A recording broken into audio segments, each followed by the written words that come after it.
Hello everyone, welcome to Sanmargaha classes. Let us see question number 31 of chapter Chemical Effects of Electric Current.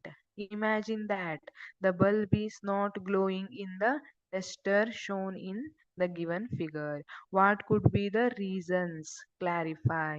ಈಗ bulb is not glowing in the tester shown in the given figure. ಇಲ್ಲಿ ಈ ಮೊದಲು ಈ diagram ಅನ್ನ ಅರ್ಥ ಮಾಡ್ಕೊಳ್ಳೋಣ. This is battery power supply ಅಲ್ವಾ.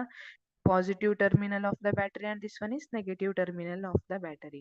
This positive terminal is connected to one electrode. This is called positive electrode or anode. This another terminal connected to bulb and next ಮತ್ತೊಂದು connection bulb ಇಂದ ಎಲ್ಲಿ ಕೊಟ್ಟಿದ್ದಾರೆ to another electrode. ಇಲ್ಲಿ this electrode is called as anode which is connected to negative terminal of battery. ಈಗ ಇದೇನಿದೆ any solution, beaker ಅಲ್ಲಿ ಯಾವುದೋ ಒಂದು solution ಇದೆ. ಇಲ್ಲಿ ಕ್ಯಾಥೋಡ್ ಮತ್ತೆ ಆನೋಡ್ ಅಂತ ಹೇಳಿದೆ.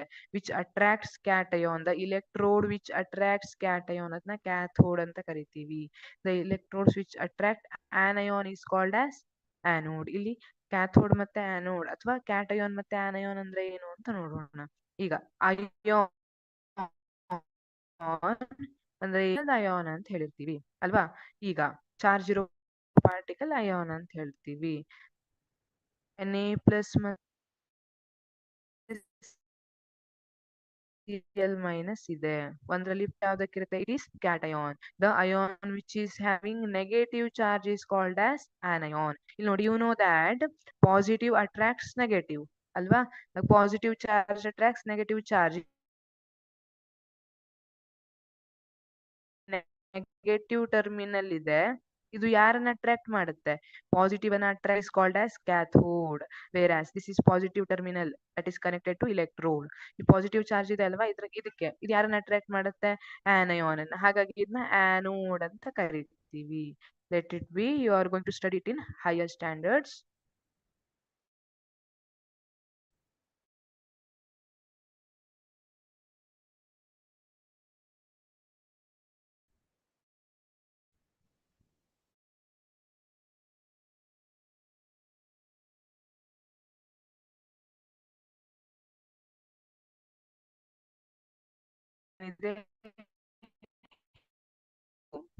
ಇದು ಕೆಪಾಸಿಟಿ ಹೋಗಿದೆ, ಎನರ್ಜಿನೇ ಸಪ್ಲೈ ಮಾಡ್ತಾ ಇಲ್ಲ, ಹಾಗೂ ಆಗಿರ್ಬೋದು. ಅಥವಾ the circuit may be loose, ಈ ಸರ್ಕ್ಯೂಟ್ ಅಲ್ಲಿ ಲೂಸ್ ಆಗಿರ್ಬೋದು, ಎಲ್ಲಾದ್ರೂ ಕನೆಕ್ಷನ್ ತಪ್ಪಿರ್ಬೋದು.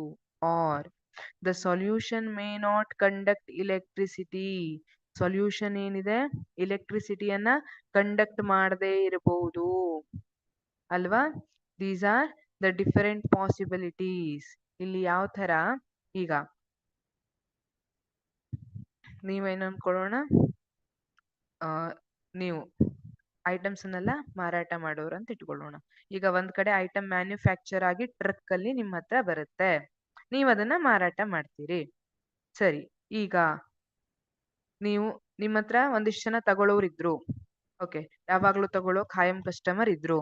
ಈಗ ನೀವು ಮಾರಾಟ ಮಾಡ್ತಾ ಇಲ್ಲ, ಸ್ವಲ್ಪ ದಿನ ಆದ್ಮೇಲೆ ನೀವು ಮಾರಾಟ ಮಾಡ್ತಾ ಇಲ್ಲ.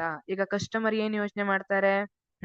ಅವ್ರ ಅಂಗಡಿ ಮುಚ್ಚಿರ್ಬೋದು, ಮಾರಾಟ ಮಾಡೋದ್ ನಿಲ್ಸಿರ್ಬೋದು ಅಂತ ಯೋಚನೆ ಮಾಡ್ತಾರೆ. ಅಥವಾ ಅಲ್ಲಿ ಮ್ಯಾನುಫ್ಯಾಕ್ಚರಿಂಗ್ ಅಲ್ಲಿ ಏನಾದ್ರೂ ಪ್ರಾಬ್ಲಮ್ ಆಗಿರ್ಬೋದು ಅಲ್ವಾ. ಮ್ಯಾನುಫ್ಯಾಕ್ಚರ್ ಆಗದೆ ಇರ್ಬೋದು, ಬೇಕಾಗಿರೋ ಇಂಗ್ರೀಡಿಯೆಂಟ್ಸ್ ಎಲ್ಲ ಸಿಗದೆ ಇರ್ಬೋದು ಅಂತ ಯೋಚನೆ ಮಾಡ್ತಾರೆ. ಅಥವಾ ಟ್ರಕ್ ಅವೈಲೇಬಿಲಿಟಿ ಇಲ್ಲದೆ ಇರ್ಬೋದು, ಟ್ರಕ್ ಹಾಳಾಗಿರ್ಬೋದು ಅಂತ ಯೋಚನೆ ಮಾಡ್ತಾರೆ ಅಲ್ವಾ. ಈ ತರ ಇಲ್ಲಿ ಇಲ್ಲಿಂದ ಇಲ್ಲಿಗೆ ಬಲ್ಬಿಗೆ ಬಂದು ತಲುಪಬೇಕಂದ್ರೆ ಈ ಸೊಲ್ಯೂಷನ್ ಥ್ರೂ ಇಲೆಕ್ಟ್ರಿಸಿಟಿ ಪಾಸ್ ಆಗ್ಬೇಕು. ಈಗ ಈ ಸೊಲ್ಯೂಷನ್ ಇಲೆಕ್ಟ್ರಿಸಿಟಿಯನ್ನ ಕಂಡಕ್ಟ್ ಮಾಡಿಲ್ಲ ಅಂದ್ರೆ, ಟ್ರಕ್ ಇಲ್ಲಿಂದ ತಗೊಬಂದ್ ಇಲ್ಲಿಗೆ ತಗೊಬಂದ್ ಕೊಟ್ಟಿಲ್ಲ, ಅಥವಾ ಇದು ಒಂದು ರಿವರ್ ಅಂತ ಇಟ್ಕೊಳ್ಳಿ, ಬೋಟ್ ಇಲ್ಲಿಂದ ಇಲ್ಲಿಗೆ ಬಂದು ಸಪ್ಲೈ ಮಾಡ್ಬೇಕು, ಬೋಟೇ ಬಂದಿಲ್ಲ ಅಂದ್ರೆ ಅವಾಗ ಮಟೀರಿಯಲ್ ಸಪ್ಲೈ ಇರೋದಿಲ್ಲ. ಇದೇ ತರ ಇಲ್ಲಿ ಇದು ಇಲೆಕ್ಟ್ರಿಸಿಟಿಯನ್ನ ಕಂಡಕ್ಟ್ ಮಾಡದೇ ಇರಬಹುದು. Solution may not conduct electricity. ಈ ತರ ಬೇರೆ ಬೇರೆ ಪಾಸಿಬಿಲಿಟೀಸ್ ಅನ್ನ ಬರಿಬಹುದು. Thank you.